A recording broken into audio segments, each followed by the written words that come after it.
Tonight, new testimony is giving us a deeper look into the murder of a well-known Virginia Beach dentist. Norah Horwitz appeared in court today, months after reportedly stabbing her father, Dr. Abbey Horwitz, in their home in June. Ann Sparacco covered this case when it broke, and we're learning what Norah told detectives at the scene.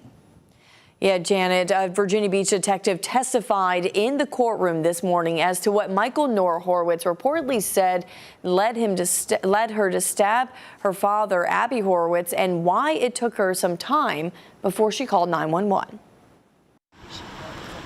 A court testimony is revealing more about the stabbing death of well-known Virginia Beach dentist Dr. Abbey Horwitz. Norah Horwitz sat before a judge in court Thursday, quiet as the detective detailed the story she told him the day of the incident. When the detective arrived at the home on Wren Place, he said he found the 68-year-old lying in the middle of the hallway with dozens of stab wounds. The detective said he later interviewed Norah at the hospital, where he said she told him she went to grab a bag in the cabinet under the kitchen sink where her father was standing. She said when she bent down to open the cabinet, Abbey Horwitz turned his hips in what she believed was a sexual advancement. When she walked away, that's when she reportedly told the detective her father grabbed the kitchen knife and tried hurting her. A struggle ensued for a while until Norah said her father tried strangling her, so she stabbed him multiple times in the torso. The detective said Norah told him she saw her father groaning on the floor, and out of fear of retaliation,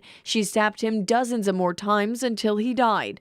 Some time passed between the stabbing and when Norah called 911, which the detective said she told him she wanted to wait until she was more composed to call. Norah's attorney called the stabbing self-defense and asked the judge to dismiss the charge, but the judge sided with the prosecutor's argument, saying the fact that Norah said she kept stabbing her father after seeing him lying on the ground is enough to push the second-degree murder charge to trial.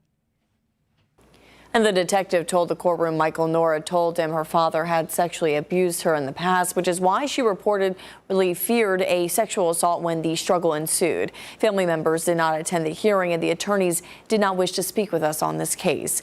I'm Ann Sparacco for 13 News Now. The detective also said Norah was not aware her mother was upstairs at the time of the incident. The next hearing before the trial is scheduled for this January.